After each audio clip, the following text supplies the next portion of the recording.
दोस्तों recently United nation secretary general के द्वारा अनाउंस किया गया है कि यूनाइटेड नेशन के पास में 6 महीने काम करने के भी पैसे नहीं है। यानी कि जुलाई के महीने तक यूनाइटेड नेशन अगर इसी तरीके से चला तो फाइनेंशियली कोलैप्स कर जाएगा और जो ग्लोबल ऑर्डर है वो पूरी तरीके से चेंज हो जाएगा। और ये चीज़ ऑलरेडी एलॉन मस्क के द्वारा भी कही गई है। एलॉन मस्क ने रिसेंटली कहा है कि जो बैलेंस ऑफ पावर है वो चेंज हो रहा है चाइना और इंडिया की तरफ, यानी कि इंडिया और चाइना मेजर सुपर पावर के रूप में देखने को मिल रहे हैं।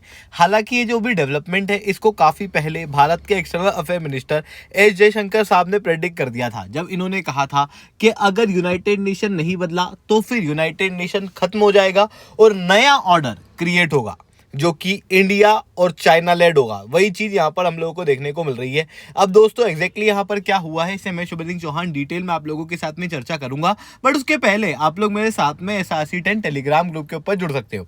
मेरे क्लास की अपडेट, PPT, PDF सब कुछ आपको वहाँ पे मिल जाएगी। UPSC CSE की तैयारी करना है, इंडिया के टॉप एजुकेटर से ऑफलाइन क्लासेस और ऑनलाइन क्लासेस के अंदर बढ़ना है तो आप अनअकैडमी के ऊपर जुड़ सकते हो। अनअकैडमी आप लोगों के लिए इंडिया के टॉप एजुकेटर्स लेके आया हुआ है अपने प्लेटफॉर्म पे। लिटरली इतने बेहतरीन टीचर आपको कहीं भी नहीं मिलेंगे।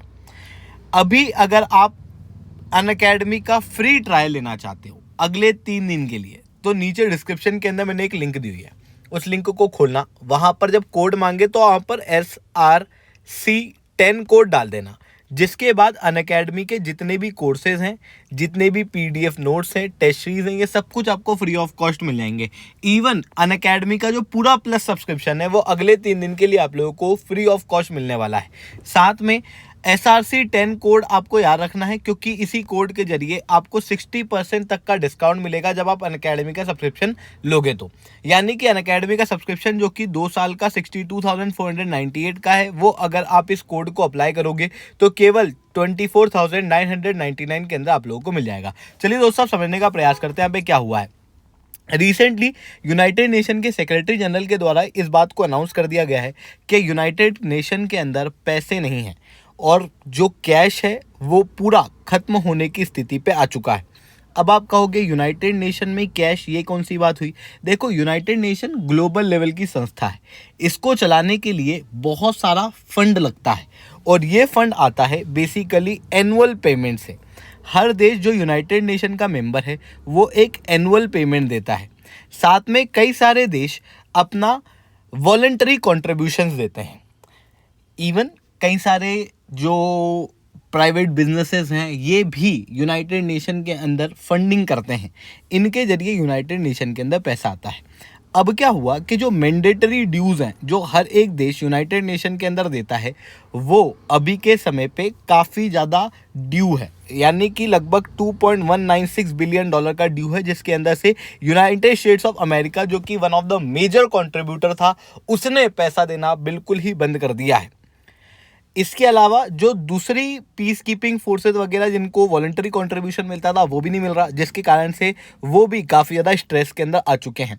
साथ ही में यूनाइटेड स्टेट्स ऑफ अमेरिका जो कि एक मेजर कंट्रीब्यूटर था यूनाइटेड नेशन की इन दूसरी संस्थाओं के अंदर कंट्रीब्यूशन करने के लिए, उसने भी अपने आप को WHO, यूनेस्को इनकी फंडिंग से कम कर दिया है, जिसकी वजह से क्लियरली यहाँ पर देखने को मिल रहा है कि यूनाइटेड नेशन की जो फंडिंग है वो पूरी तरीके से कोलैप्स होती हुई दिखाई दे रही है।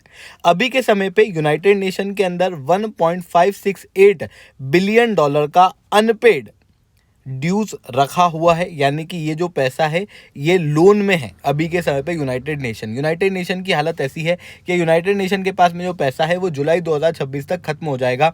और इसके पीछे एक मेजर कारण यूनाइटेड स्टेट्स ऑफ अमेरिका बताया जा रहा है, क्योंकि डोनाल्ड ट्रंप की पॉलिसी के अंदर यूनाइटेड स्टेट्स ऑफ अमेरिका इस समय पर जितने भी इंटरनेशनल संस्थाएं उनसे अपने फाइनेंशियल कंट्रीब्यूशन को तो कम कर रहा है, उसके साथ में मेंबरशिप को भी कम कर रहा है। आप क्लियरली यहाँ पर देख सकते हो लगभग 67 ऑर्गेनाइजेशन से ऑलरेडी अमेरिका ने अपने आप को पीछे किया हुआ है।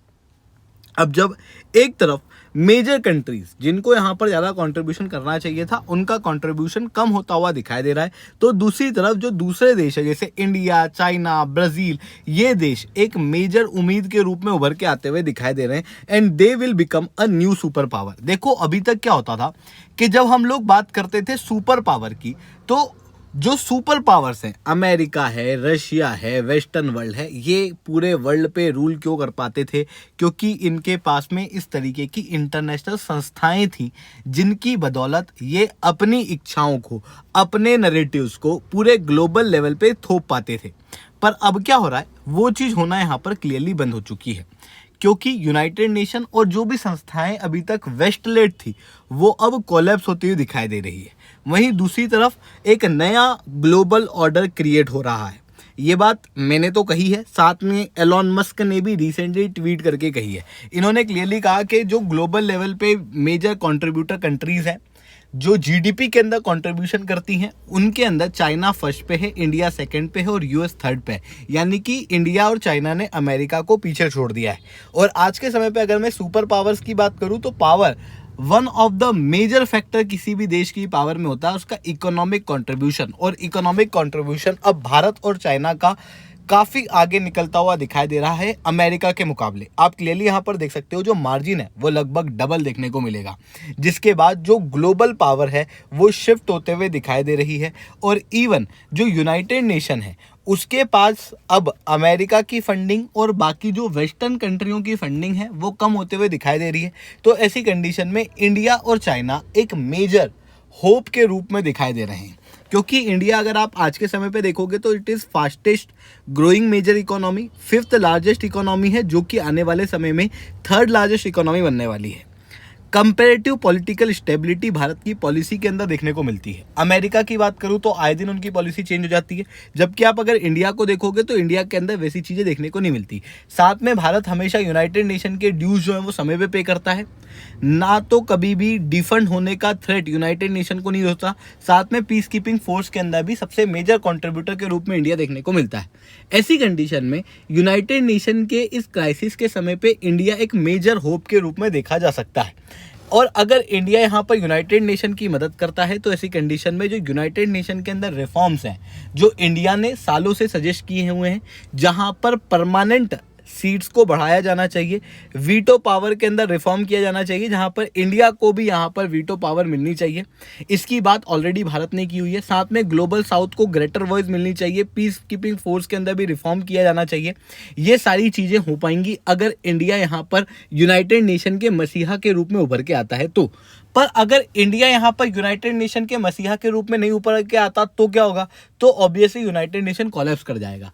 और अगर यूनाइटेड नेशन कोलैप्स करता है तो फिर ब्रिक्स देश जो है वो यहाँ पर ग्लोबल ऑर्डर को ज़्यादा शेप करेंगे इंस्टीड ऑफ G7 और G8, even instead of the western world. अब ब्रिक्स देश जो है वो मेजर पावर के रूप में पूरे वर्ल्ड के अंदर देखने को मिल रहे हैं। तो ये चीज़ें यहाँ पर देखने को मिल रही हैं। आई होप ये सारी बातें आप लोगों को समझ में आई होंगी। लेक्चर अच्छा लगा हो तो लाइक करना, लेक्चर बहुत अच्छा लगा हो नीचे SRC10 कमेंट करना। यूपीएससी CAC की तैयारी करना है, इंडिया के टॉप एजुकेटर से पढ़ना है तो आप अनअकैडमी के ऊपर जुड़ सकते हो। ऑलरेडी 60% तक का डिस्काउंट आप लोगों को मिल सकता है अगर आप SRC10 कोड यूज़ करोगे तो। साथ में 3 दिन का फ्री ट्रायल भी आप लोगों को मिलने वाला है अगर आप नीचे डिस्क्रिप्शन के अंदर दी हुई लिंक के ऊपर क्लिक करोगे और SRC10 कोड लगाओगे तो।